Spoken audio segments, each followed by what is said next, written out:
Yes, people are sacrificing, who lose their limbs, who lose everything. All right, and now mocking them. From the hangout, our commendation will go to our gallant troops, men and women, who are staying awake so that we can sleep very well at night. Soundly. Thank you. To our next story. You know, clean energy, also known as renewable or green energy produced from natural resources, is coming to stage in our country. The boss of the Rural Electrification Agency, Aliyu, had a one-on-one chat with journalist Hangout. Now, plans are afoot to expand clean energy across our country. We are well on the way to having a renewable energy with our abundance of natural resource. Think of solar, wind, or geothermal power. Let's share that interview with our own Babajide Kolade Otutoji with you. Let's go there. Thank you.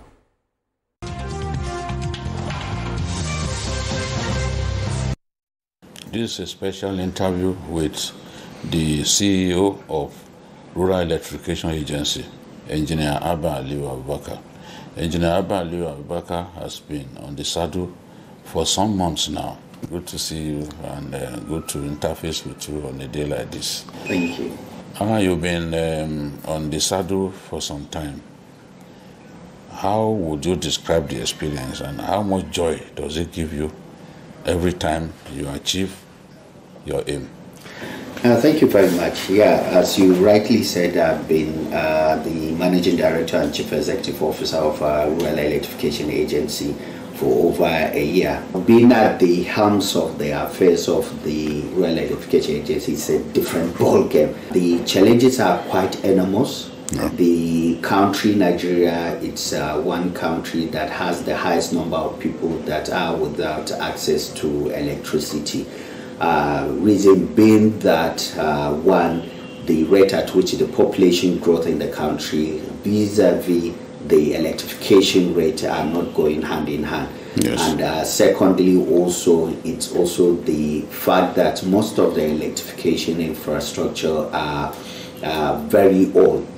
There has not been significant investment in the rapid electrification, most especially in the rural areas. Mm-hmm. So we have quite a very big mandate of addressing the challenge and at the same time also creating reliability for areas that are without reliability. Mm-hmm. Quite all right, this is one job that gives you joy when you deliver. Yes. When you go to rural areas that are without electricity and you deploy this infrastructure and you see that infrastructure catalyzing a socio-economic development within that area and you see the joy that you create in the lives of people, it quite gives you that joy as well. Yes. Seeing how you are transforming lives in the people's life, more especially in the rural areas.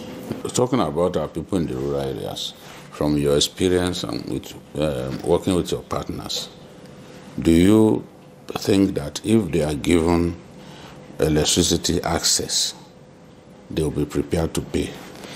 So it's quite a cliche, the thought that the rural areas cannot afford to pay for electricity. Yes. And this is based on fact, based on data. Our electricity payment rate in the rural areas is even higher than that of the urban areas. Wow. Of course, their consumption is very low, yes. But it's within the rural areas, it's even a shame for one not to be able to pay for the electricity. So their very payment rate, it's very high, and secondly, they are very conscious or electricity efficient in that way. They know that if I'm leaving my household, I need to switch off the electricity to reduce my bill. There was a time the Vice President of the World Bank came and we went to one of the communities in Kwali that we deployed solar infrastructure. Yes. He was amazed to find out that the people in these rural communities, they even buy their electricity token using their mobile app, and they switch and off their electricity to make sure that they reduce the costs or the bill that comes with it. So it's very well developed. It's that cliche thinking that they don't have the means to pay.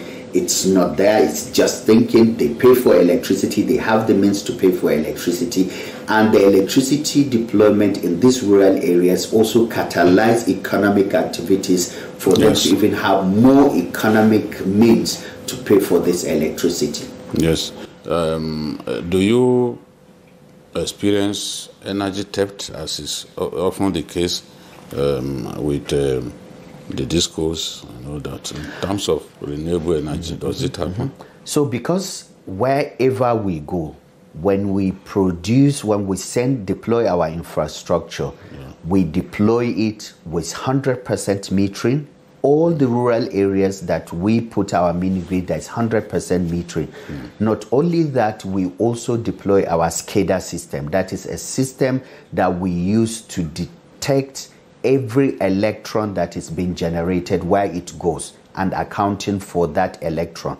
So we do not, and this is learning from what has happened on the on-grid, what is happening at the disco level.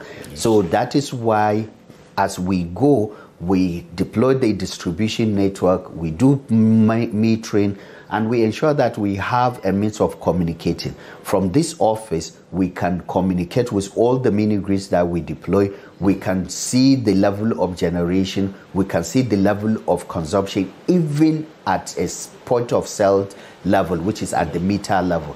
So that is why all these thefts, economic losses, commercial losses, we hardly experience it as much as what is being experienced at the on-grid level. Okay. Let us talk about your plan for the tertiary institutions in our country, the universities, the polytechnics. I'm aware of your efforts. You have given the people renewable energy access. What do you intend to do going forward? What are your immediate plans? We designed a landmark project called Energizing Education Program, where we intervene in these particular federal universities. The Honorable Minister of Power mandated Rural Electrification Agency to intervene in 4 critical sectors. We intervene in education, we intervene in health, agriculture, and recently we are also intervening in the security sector of the Nigerian economy. Now, for the education, what we do is to go to this federal university and deploy hybrid mini grid in these universities that will provide 24/7 sustainable, reliable, and affordable electricity for the universities. When you look at the universities, one of the challenges they are experiencing is the affordability. They are able to afford the electricity that they are consuming. And that is why the leadership of Mr. President provided us with the funding to intervene, to provide them with this mini grid. We have just completed 7 universities. University of Maiduguri, where we deployed one of the biggest mini grid, a 12 megawatt interconnected mini grid powering the university, the teaching hospital, and even have excess capacity that we want to power the water treatment plant in the Maiduguri Metropolitan. We have it in the University of Abuja, a 3 megawatt. We have it also University of Calabar, where we power the university and the teaching hospital. We have it also at the University of Umudike in Abia State. We have it at Federal University of Agriculture, Akure also. So these 7 universities have been completed. And one important thing is that in all these universities, we deploy also a world-class training center where we equip it with renewable equipment to provide the university with an opportunity to continue to build talent pipeline, train the students in renewable energy technology. So as we completed the 7 university and 2 teaching hospital, the federal government, under the leadership of Mr. President, provided us with additional funding, and now we are working in another set of 8 universities and 1 teaching hospital. University of Port Harcourt, University of Uyo, Federal University of Technology, Imo Owerri State, Federal University of Technology in Yola, Lokoja, Nasarawa, I mentioned Uyo. So these 8 universities are also set of universities that we are about to complete. We'll start commissioning of these 8 universities in the next 2 months.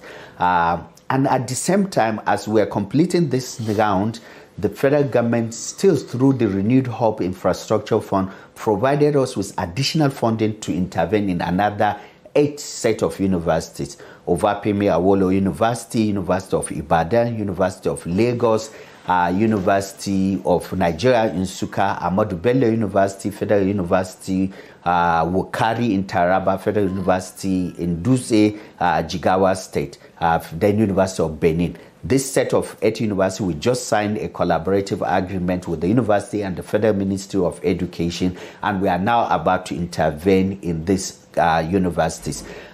In all, we deploy the mini-grid that generate the electricity, upgrade the entire distribution network, provide 100% metering, deployed Scada system that would make sure that we communicate with this mini-grid to ensure the viability and optimize the operation of this mini-grid. Let's talk about the tertiary health institutions.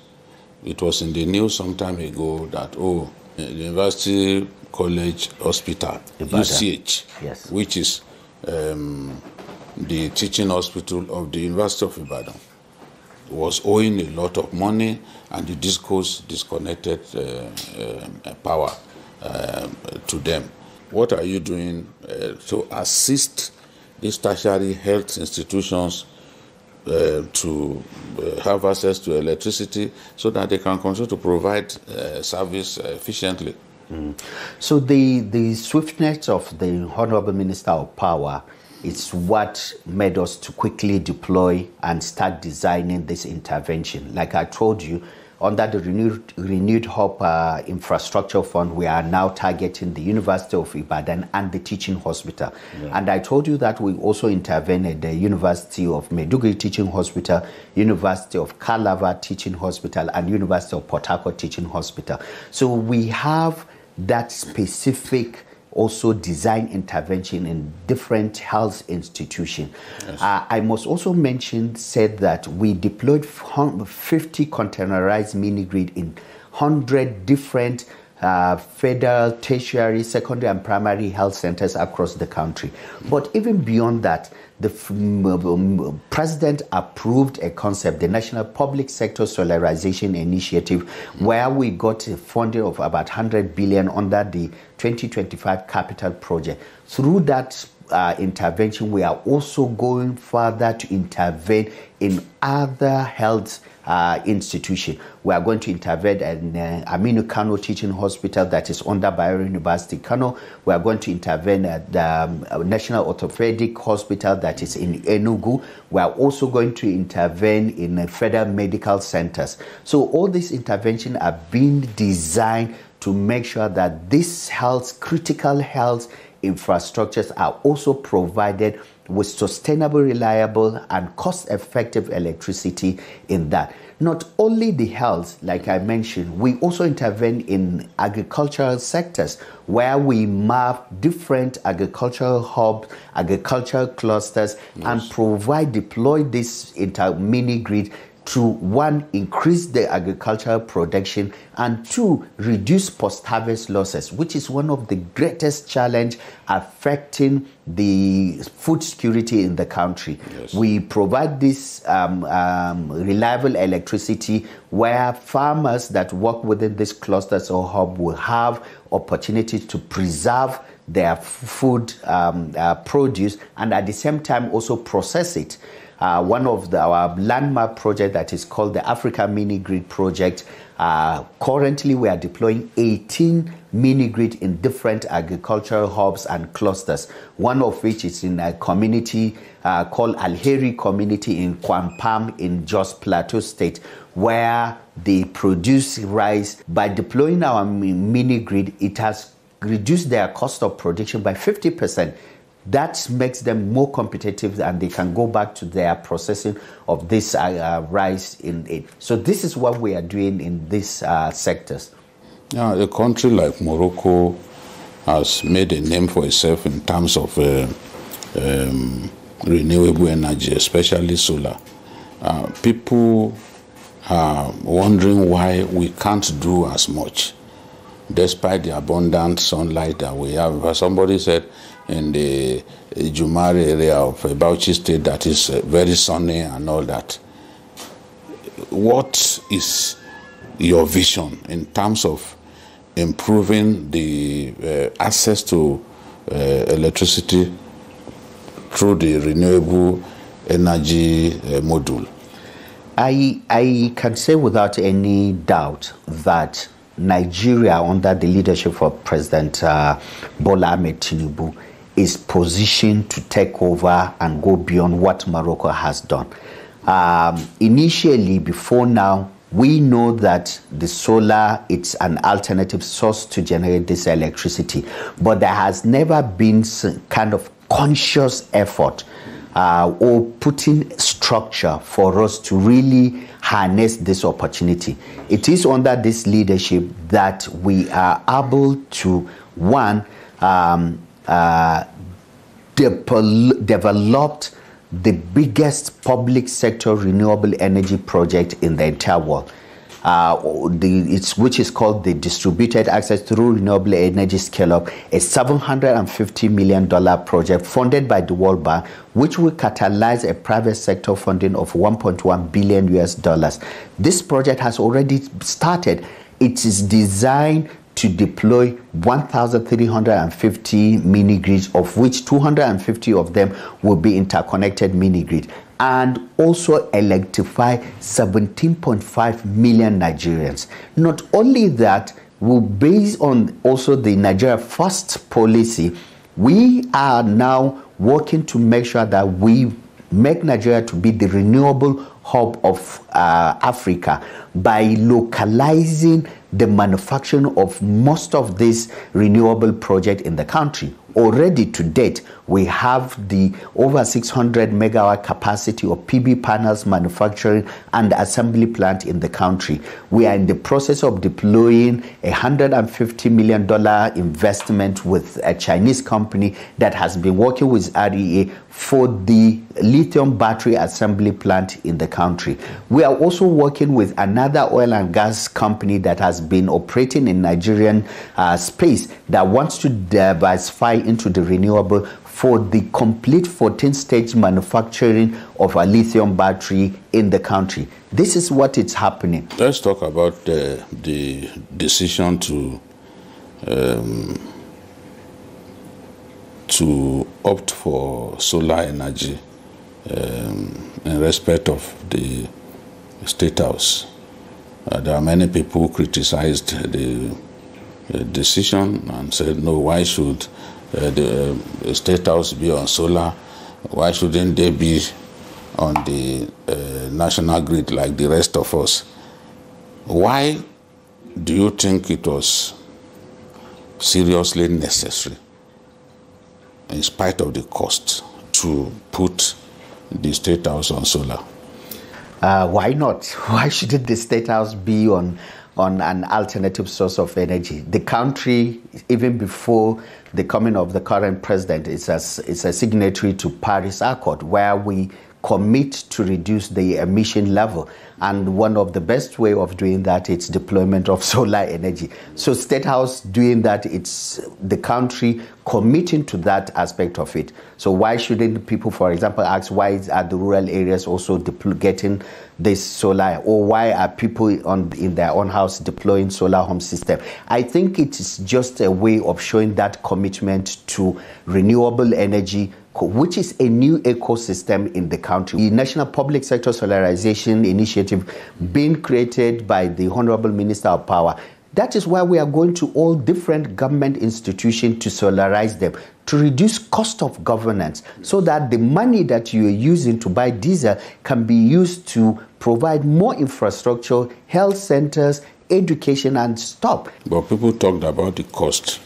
The cost of solar is very clear, right? It's contingent upon the megawatts that is being generated. There's a rule of thumb that is there, and also it's contingent upon the distribution network. So oftentimes people just feel that you are putting the solar panels. You need to deploy the distribution line to evacuate the electricity to this. You need to put the cost of the Scada, the automated energy management system that you would use to make sure that this power plant is being optimized. There is also cost of metering. All these are costs that are not being factored when discussing this kind of projects. Now, apart from solar, are you looking at other sources of renewable energy? Wind, for example, in good old Katsina State, there's a big project that has not kicked off after so many years. Are you looking at wind and other sources of renewable energy? Yeah, the Honorable Minister of Power, one of the mandates he gave us is for us to key into the big project, the Coastal Highway project that Mr. President is implementing. What the Minister of Power told us is that all those states at the coastal area that will benefit from this coastal highway now have this opportunity for also integrating, harnessing the wind energy, because those areas are known to have very high potential of coastal wind that can generate electricity. So we are integrating ourselves. What we are doing now is to start to carry out study around those areas and see what wind energy potential that we can harness into that. That is one. Even the Sokoto-Badagry Highway, one of the things the Minister of Power told us is that it will open a lot of small, medium, and micro dams around this area. Let us start, as the project is going, start also our study and see which of these dams we can harness that is within the mandate of Rural Electrification Agency. But as we are saying this, we are already also implementing a project in Gombe, Balanga, with United Nations Industrial Development Organization for a 380 kilowatt hybrid hydro and solar project, where we are going to use the dam to generate electricity and also deploy solar panel. And it's going to be one of the most cheapest tariff electricity generation cost in the entire country. That project has already been done. We are already doing the design of the project and we will deploy it. We have also tested a biomass project in Adamawa where we do a hybrid of biomass and solar. And we are looking at the economics of that based on the tariff. If the tariff looks very good, we will scale that up to continue to do that. If we are talking to a layman, from your position as a scientist and as an engineer, what is the premium advantage that renewable energy, especially solar, has over the conventional energy source? It's cost effective, it's cheaper. Cheaper in the long run? In the long run, absolutely. So it's not just to look at the cost of the deployment. And that is oftentimes what people look at. But over a period of time, if you are going to amortize the costs that you would do, because if you deploy a solar infrastructure, that initial cost is the main cost. The cost of O&M is almost zero, which means you are just amortizing that initial cost of deployment. And that makes the tariff very low. The second advantage also is the health and environmental advantage.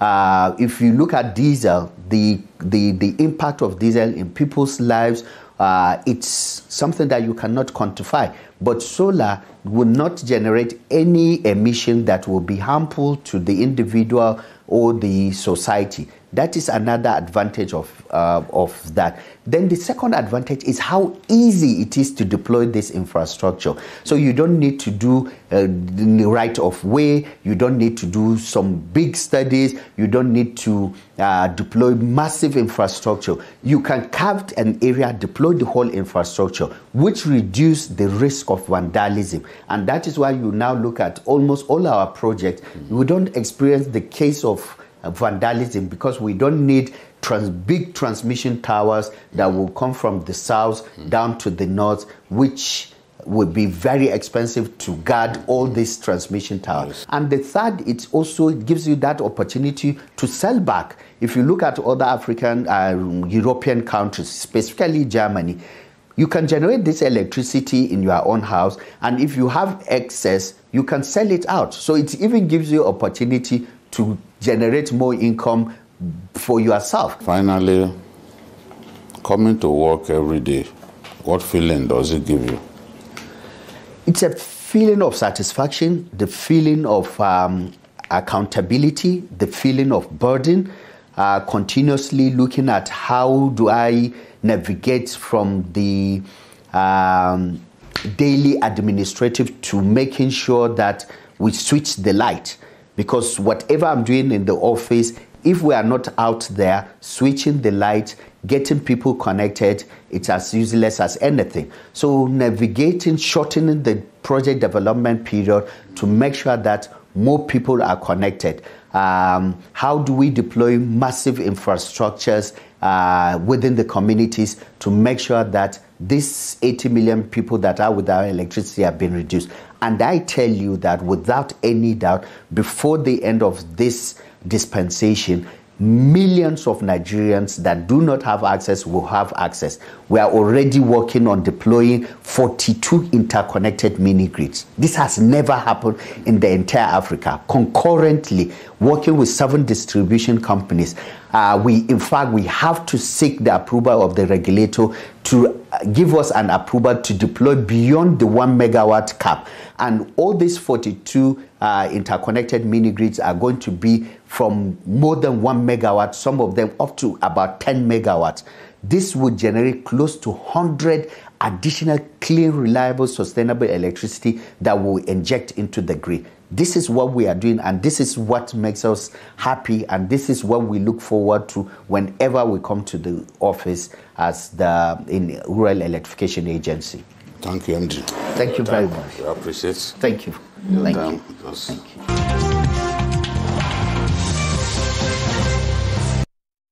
All right, and after watching that, gentleman, you cannot but say, we wish the man there Godspeed. Aliyu.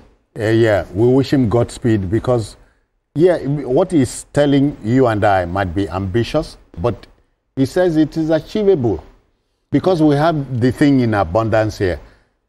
Solar, we have wind and water. Yes, it's hydro. Hydro. And we have sun. Even, what is it called? You can generate electricity from sugarcane, for example. Okay, yeah. And these are renewable energy sources, no emissions and so on. Yeah. Yes. You know, sometimes it pays to look at what the competition is doing. Okay. And when I talk about competition, I'm looking at African countries like Egypt, like Morocco. Morocco is the leader in terms of solar power in Africa. Morocco generates 830 megawatts from solar alone, and its plan is to move to 2,000 megawatts by 2027. And 2027 is close. Morocco is already thinking of moving to, on solar alone, 830 megawatts and to expand to 2,000 by 2027. Wind, Morocco does 1,800 megawatts from wind. Wow. Wow. So solar and wind account for nearly 15% of the Moroccan energy mix. But the Morocco's plan is to ensure that 56% of its entire energy mix comes from solar by 2030. All right, gentlemen, time is a master here, so we must. I must thank both of you. Well, Sike, what do we take away from you? No. The fact is that we have the opportunity to be able to do the needful. The current rate at which we are hovering between 4,000 and 5,000 megawatts of power for a population of over 200 million people is unacceptable. So whichever we can be able to do and be able to increase that and get Nigeria. It can only get better. Just when we talk about the issue of the successes of the army, BKO, it was a joint effort. We forgot to say that they are working together. And I'm happy with the synergy. The Air Force is involved in those successes. It gives the surface troops a lot of confidence when they see the birds in the sky. When they see the Air Force, they know that they are not alone, and they are happy to work together. So we are confident that our troops will overcome. It's just a matter of time. All right. So what more do we say? Safe to say we look on the next stage. It can only get better from here. Let's thank you, BKO, for your intervention. Thank you. CKN, thank you for... You wanted to I wanted to tell whether you're sending me to CBES. Were you trying to call me CBES? No, come on. I don't work with CBES. No, I haven't said so. All right, thanks for having me. That will just about do it on Journalist Hangout this Sunday. Join us tomorrow for the regular episode of the program. Kicks off at 5 p.m.